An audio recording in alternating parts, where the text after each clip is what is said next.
ایک دفعہ کا ذکر ہے کہ شہر بغداد میں احمد نام کا ایک مہربان اور سخی تاجر رہتا تھا۔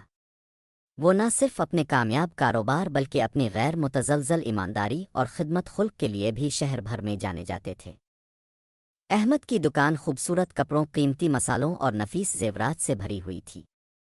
پھر بھی جس چیز نے احمد کو الگ کیا وہ ضرورت مندوں کی مدد کرنے کا ان کا عزم تھا۔ اس کا خیال تھا کہ اس نے جو دولت کمائی وہ اللہ کی نعمت ہے اور اسے دوسروں کے فائدے کے لیے استعمال کرنا اس کا فرض ہے۔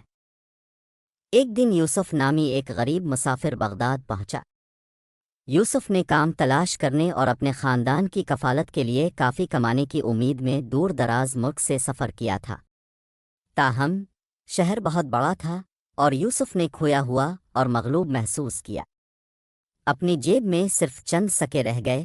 یوسف سڑکوں پر گھومتا رہا، اس امید میں کہ آرام کرنے کی جگہ اور کھانے کو کچھ ملے گا۔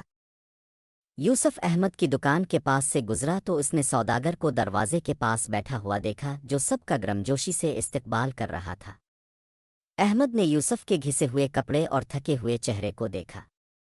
یوسف کو درپیش مشکلات کو سمجھتے ہوئے احمد نے اسے دکان میں بلایا۔ خوش آمدید مسافر، میرا نام احمد ہے۔ آج میں آپ کی مدد کیسے کر سکتا ہوں؟ اس نے شفقت سے پوچھا۔ یوسف نے ہچکچاہٹ محسوس کی لیکن پھر احمد کے ساتھ اپنی کہانی شیئر کی۔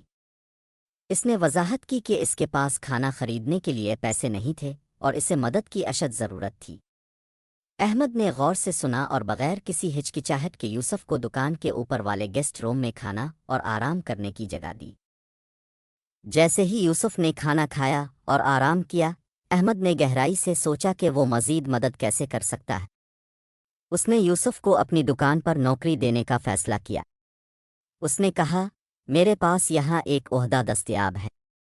اس سے شروع میں شاید زیادہ ادائیگی نہ ہو، لیکن یہ آپ کو مستحکم آمدنی اور اپنے خاندان کی کفالت کا موقع فراہم کرے گی۔ یوسف تشکر سے لبریز ہو گیا۔ اس نے پیشکش قبول کر لی اور احمد کی دکان پر تندہی سے کام کرنا شروع کر دیا۔ وقت گزرنے کے ساتھ یوسف ایک لگن اور محنتی ملازم ثابت ہوا۔ احمد اس کی رہنمائی اور مدد کرتا رہا اور یوسف کی حالت آہستہ آہستہ بہتر ہوتی گئی۔ سال گزر گئے اور یوسف کا خاندان اب اچھی طرح سے مہیا ہو چکا تھا۔ اس نے اپنا چھوٹا کاروبار شروع کرنے کے لیے کافی کمایا تھا۔ ایک دن یوسف احمد کی دکان پر ایک غریب مسافر کے طور پر نہیں بلکہ ایک کامیاب تاجر کے طور پر واپس آیا۔ اس نے احمد کا شکریہ ادا کیا کہ اس نے اس موقع اور مہربانی کا مظاہرہ کیا۔ احمد نے عاجزانہ مسکراہٹ کے ساتھ جواب دیا، یہ میری دولت میرے عہدے نے فرق نہیں کیا، یہ اللہ کا فضل اور اس کی تعلیمات کی رہنمائی تھی۔ ہمیشہ ضرورت مندوں کی مدد کرنا یاد رکھیں جس طرح آپ کی مدد کی گئی تھی۔ احمد اور یوسف کی کہانی پورے بغداد میں پھیل گئی جو سخاوت اور ہمدردی کی ایک متاثر کن مثال بن گئی۔ احمد کی میراث صرف کاروباری کامیابی ہی نہیں تھی بلکہ رحم دل اور اسلام کے اصولوں کے مطابق زندگی گزارنے کا عزم تھا۔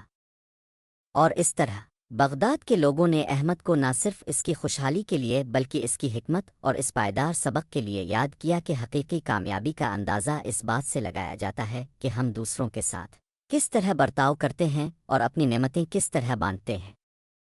مجھے امید ہے کہ یہ کہانی آپ کے ساتھ گونجتی ہے اور مہربانی اور سخاوت کی اقدار کی عکاسی کرتی ہے۔